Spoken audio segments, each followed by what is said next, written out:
Hi guys, and welcome back to my channel. I'm Samantha, and today is Saturday, which means it's Spooky Story Saturday. I do my makeup and I tell spooky stories. If this is your thing, please hit that thumbs up or that subscribe button. Everything I use will be listed in the description box below. Warning, today we are talking about the paranormal. Okay, so if you're used to my channel, you have probably heard about today's story. Today we are talking about the Arnold estate, aka the Conjuring house. Not gonna lie, I've been kind of scared to do this story. So there is a lot going on in this house, and because I'm kind of skipping over a lot of it because there really is so much that you could talk about. Like, I can say that the true story and the movie are very different. And what is actually said to have happened is so frightening. Like, I really can't even imagine. Honestly, this could be like a 10-part series, so that's why I'm sort of condensing the information like as best as I can. But if you're interested in knowing the story of the Perron family, you could always read Andrea Perron's book, House of Darkness, House of Light, where she tells the story of what her family went through. The Arnold estate in Harrisville, Rhode Island, was built in 1736. It has actually survived 2 wars and many storms. And according to the ConjuringHouse.com, the house is set on 8.5 acres, surrounded by stone walls, open fields, a forest, and a river. According to Andrea Perron, it is a portal cleverly disguised as a farmhouse. Carolyn Perron found out about the house in June of 1970. She and her husband Roger bought the property in December of 1970, and her family moved in during a snowstorm. When Andrea Perron was carrying boxes into the house, you know, on moving day, that's what you do, you carry lots of boxes, she happened to notice somebody standing next to the former owner of the home who was there at the time, Mr. Kenyon. So she went into the kitchen and asked her mom, who is standing in the kitchen with Mr. Kenyon? And her mom said, nobody is standing in the kitchen with Mr. Kenyon. And then one by one, each of the girls asked, Mom, who is standing in there with Mr. Kenyon? And she kept saying, no one is standing in there with Mr. Kenyon. On the day that they moved in, so on move-in day, Mr. Kenyon pulled Roger Perron aside and said, quote, do your family a favor and leave the lights on at night. The advice, it appears, was not initially followed. At first, it was small things like a broom going missing or, you know, a dust pile in the middle of the floor, doors opening and closing on their own, and then the sound of scraping could be heard.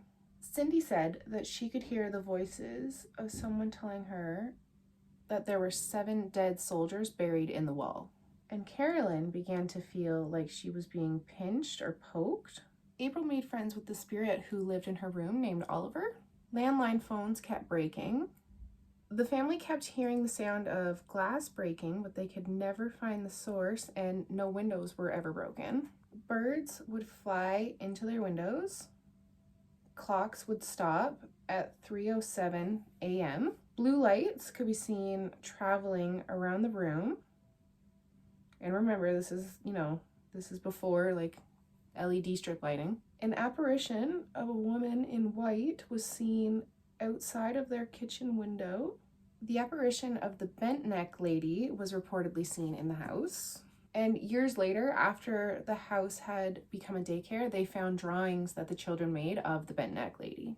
I actually think those are still there. One time, Cindy saw the freezer door open and shut multiple times, and she saw food being thrown across the floor, but nobody was doing it. But the girls said that one of the spirits was actually really kind and really sweet.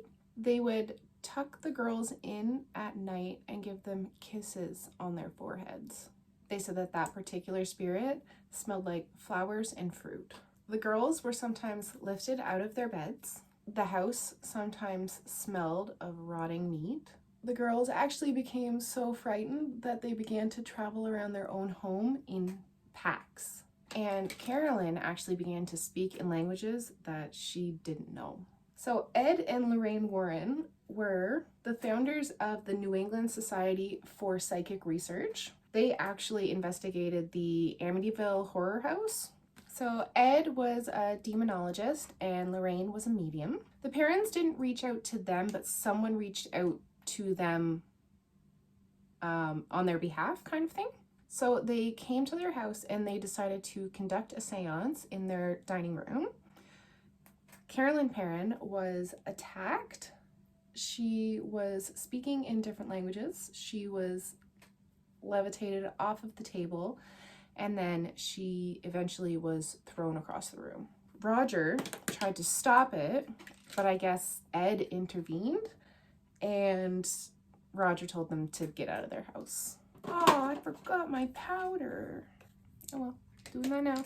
Don't forget to powder before you put on powder, blush, contour, anything like that. That was my bad. Sorry. The parents said that things didn't get better for them until they moved out of the house almost a decade later. There have been mentions of a ghost dog in the house, which we all love our ghost dog stories. Or at least I do. And also the spirit of Abigail has been seen in the house. So she was married to John Arnold in 1795 and they had 14 children. That's a lot of kids.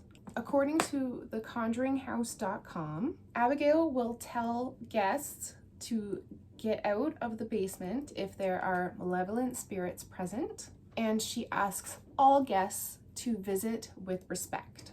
So I'm not joking when I say that there is a lot going on in this house. Like, I barely touched on some of the stories. There's so much that can be found. It's both fascinating and spooky and terrifying. So in 2013, the Conjuring movie was released, and it was loosely based on the Warrens' case files. Andrea Perrin and Lorraine Warren were both consultants on the film. I watch this movie every year. I watch it at Halloween and it still scares me. The Arnold house is still standing today and you can take tours of the house and grounds. There is even a TikTok channel that shows around the house. So what do you think? Is the Arnold estate haunted? I'm saying yes based off of everything that I've seen and read.